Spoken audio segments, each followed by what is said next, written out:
साथियों, एडवोकेट भूदेव महानंदा का अभिवादन स्वीकार कीजिए। आप देख रहे हैं voice of people, voice of Bahujan. Bharat में स्वच्छ भारत का अभियान बाबा गाडगे बाबा का शुरुआत। इंडिया गठबंधन का मीटिंग में राम गोपाल यादव बसपा को जमकर विरोध किया। आज पुनः पैक्ट के कारण बहुजन समाज का राजनीतिक अधिकार कमजोर हो गया। उत्तर प्रदेश में बुद्ध कथा के दौरान मनुवादी सोच रखने वाले लोग हंगामा कर दिए। साथियों, आप सबको पता है बीजेपी को रोकने के लिए और एक मनुवादी संगठन भारत में खड़ा हो रहा है, वो है इंडिया गठबंधन। मैंने आप लोगों को बता रहा हूं, साहब कांशीराम कहा करते हैं एक साफनाथ और एक नागनाथ। कभी भी कांग्रेस बहुजनों का हित के लिए काम नहीं किया। जो कांग्रेस काम करता था आज बीजेपी वही कर रहा है। लेकिन भारतवर्ष में इंडिया एक गठबंधन बन चुका है, वहां 28 पार्टी का शामिल है। इस दौरान बसपा सुप्रीमो बहन मायावती जी के बारे में कुछ आलोचना हुआ। सबको पता है इंडिया गठबंधन में बसपा का शामिल नहीं होना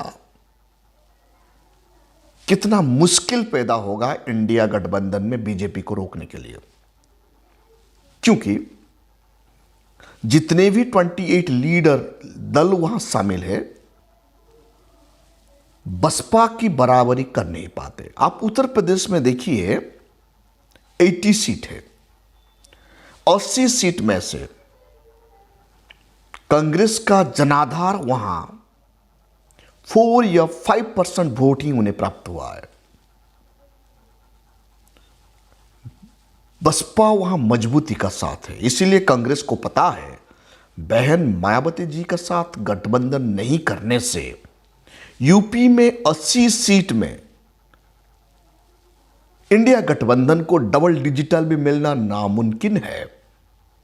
यानी बीजेपी वहां 70+ की तरफ कुछ करेगा।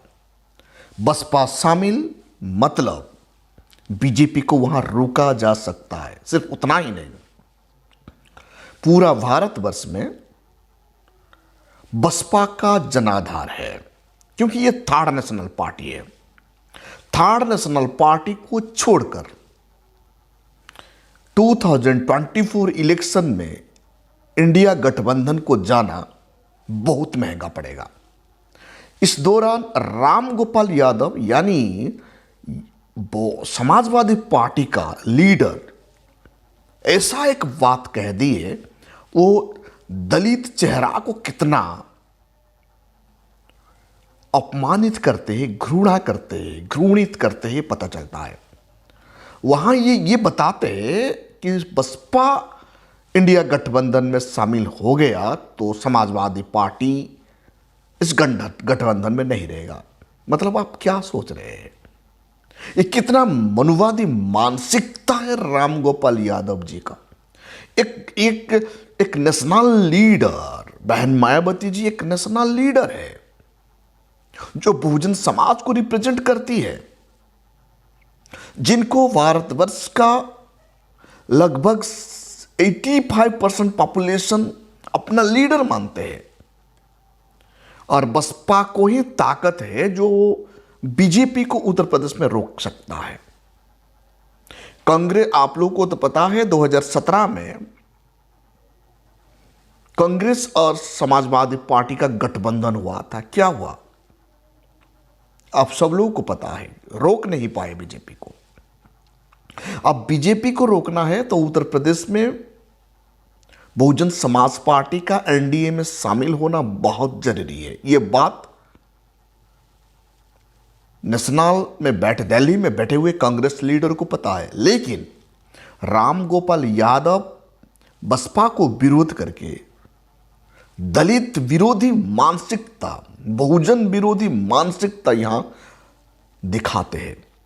आप ये मत सोचिए राम गोपाल यादव बहुजन है, यानी वो शूद्र है, ये ओबीसी में आते हैं। वो जो स्कूल में पढ़ के आए हैं ना, वो स्कूल उन्हें कभी बताया ही नहीं वो शूद्र है। वो खुद को आज भी जनरल कम्युनिटी सोचता होगा, इसीलिए ऐसे बात ये बोले। आज वो खुद को ओबीसी या बाबा साहेब अम्बेडकर का सोच में होते, अम्बेडकर का स्कूल में पढ़ते, तो आज ये बात वो नहीं बोलते। इसलिए जितने भी schedule caste, schedule tribe, OBC का लोग मनुवादी स्कूल से पढ़ाई करके आते हैं, वो हर वक्त दलित विरोधी हो जाते हैं। उन्हें पता ही नहीं चलता डिफरेंस क्या है, मनुवाद और अंबेडकरवाद में डिफरेंस क्या है, और गांधीवाद में डिफरेंस क्या है। गांधीवाद जो सोच रखता है, मनुवादी वही सोच है, यानी बीजेपी का सोच जैसा कांग्रेस का भी सोच वैसा ही है। आज अंबेडकरवाद को एक ओबीसी व्यक्ति जो राम गोपाल यादव, अंबेडकर का विचार में उन्हें चलना चाहिए, लेकिन वो मनुवाद सोच रखता है, इसलिए उन्होंने बता दिया बसपा इंडिया गठबंधन में शामिल मतलब हम लोग नहीं रहेंगे। कितना जातिवाद मानसिकता आप सोचिए। साथियों, आकाश आनंद जी उनका ट्विटर हैंडल में बाबा साहेब का एक कोटेशन बताते हैं। बाबा साहेब पुना पैक्ट के बाद एक शब्द लिखे हैं और बताए, पुना पैक्ट ने हमें मताधिकार से वंचित कर दिया। ये बाबा साहेब बताए हैं, उनका वॉल्यूम 17 में मिलता है। पुना पैक्ट ने हमें मताधिकार से वंचित किया है। हम जिससे चुनना चाहते हैं उसे हम चुन नहीं पाते हैं और चुन नहीं सकते आज, और जिससे हम चुनना नहीं चाहते वही हमारा प्रतिनिधि बन जाता है। ये बाबा साहेब अम्बेडकर उनके स्पीच में बताते हैं, और इनको आकाश आनंद उनका एक्स हैंडल में लिखते हैं। ये हकीकत है। पुना पैक्ट के कारण आर्टिकल 332 का पैदा हो गया। बाबा साहब को लिखने के लिए मजबूर हो गया, क्योंकि मालूम है पुना पैक्ट इंप्लीमेंट नहीं करेंगे ये लोग। इसीलिए बाबा साहब आर्टिकल 330 और 332 के तहत पॉलिटिकल रिजर्वेशन दे दिए। और जो पॉलिटिकल रिजर्वेशन में जो लोग जा रहे हैं वो हमारा प्रतिनिधित्व नहीं करते हैं, वो पार्टी का प्रतिनिधित्व करते हैं। इसीलिए पुना पैक्ट हमारा लिए कितना बड़ा खतरनाक बन गया। कांग्रेस बाबा साहब को मजबूर कर दिया था उस दिन पुना पैक्ट में साइन करने के लिए। पुना पैक्ट के बदौलत आज 131 एमपी जो पार्लियामेंट में जाते हैं ये हमारा प्रतिनिधित्व नहीं करते हैं, जो बाबा साहब उनका स्पीच में बताए हैं। ये हकीकत है। इसीलिए जो भी बिल बहुजनों का खिलाफ होता है उन्हें भी ये लोग साइन कर देते हैं, क्योंकि वो पार्टी का रिप्रेजेंटेटिव होते हैं, हमारा प्रतिनिधित्व नहीं है। ये बाबा साहेब का वॉइस है। तो साथियों, जो भी मनुवादी पार्टी में खड़ा होकर आपको वोट मांगने के लिए आता है, आप ये मत सोचिए वो आपका प्रतिनिधि है। वो आपका प्रतिनिधि नहीं है, वो मनुवादी पार्टी का प्रतिनिधि करता है और उनका बोली ही बोलता है।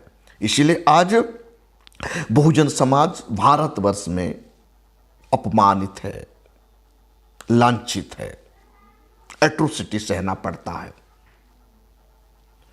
यूपी में बुद्ध का गाथा हो रहा था, कथावाचक हो रहा था, उसमें मनुवादी लोगों को इतना गुस्सा आया, वहां फायरिंग कर दी। एमएलए सरोज कुर्ले, मनीष तिवारी जैसे लोगों को हाफ डजन से ज़्यादा लोगों के खिलाफ एफआईआर हो गया। कितना जलते हैं। जो बुद्ध का विचार जहाँ होता है, बुद्ध का कथावाचक जहाँ होता है, वो साइंटिफिक थॉट को बताता है। लेकिन मनुवादी मानसिकता लोग साइंटिफिक थॉट और फैटर्निटी को नहीं चाहते, भाईचारा नहीं चाहते हैं। ये डिवाइड एंड रूल पॉलिसी को चाहते हैं, इसीलिए इनको ज़्यादा नफरत है बुद्ध कथावाचक में, वो वहाँ हमला कर दिए है। साथियों, अभी भी वक्त है, हम लोगों को सुधरना होगा। बाबा साहेब कहा करते थे, choose right type of the person, send right type of the person to the parliament. Parliament आप जिसको भेजते हैं उस सही व्यक्ति को भेजना चाहिए। लेकिन हम आज पुनः पैक्ट के बदौलत हमारा प्रतिनिधि को नहीं भेज पा रहे हैं। हम मनुवादी पार्टी का प्रतिनिधित्व को भेज रहे हैं, नहीं तो 131 MP वन साइड हो जाते हैं ना, गवर्नमेंट गिर जाता है, अल्पमत में आ जाता है, कोई भी गवर्नमेंट मेजोरिटी प्राप्त कर नहीं पाएगा। लेकिन आज मेजोरिटी प्राप्त करके schedule caste, schedule tribe, OBC विरोधी हो रहे हैं, फिर भी हमारा 131 MP का मुंह नहीं खोल रहा है। ये बंद हो गया है इन लोगों का मुंह। क्यों? क्योंकि ये पूना पैक्ट के बदौलत गांधी ने उनका कम्युनिटी को यानी मनुवादी को बचाया और भारत में रहने वाले SC ST OBC को मार डाले। हमारा पॉलिटिकल राइट होते हुए भी वो अधिकार हम अपना खुशी से अपना प्रतिनिधित्व बांट नहीं पा रहे, चूज कर नहीं पा रहे। हम मनुवादियों का प्रतिनिधि, हमारा प्रतिनिधि तो बना नहीं पा रहे, मनुवादी का प्रतिनिधि बना के भेज रहे हैं। और आज हमारा संविधान असुरक्षित है। आज भारत का संविधान असुरक्षित है। आज 131 MP हमारा प्रतिनिधित्व बन जाते, SC का प्रतिनिधित्व, ST का प्रतिनिधित्व बन जाते, तो आज भारतवर्ष में कोई भी मनुवादी ताकत आंख से आंख मिलाकर हमें देख नहीं पाते। आज बहुजन समाज का अपना नेशनल पार्टी है। उस पार्टी के अंदर हम जब अपना प्रतिनिधित्व भेजना शुरू कर देंगे, समझिए उसी दिन से आपका उद्धार हो जाएगा, आपका संविधान बच जाएगा, आपका नस्ल सुरक्षित रहेगा, आपका मां बहन सुरक्षित रहेंगे, आप मर्यादा के साथ भारत में जीने के लिए अधिकार मिलेगा। लेकिन यह बात हम लोगों को आज तक समझ नहीं आ रहा है।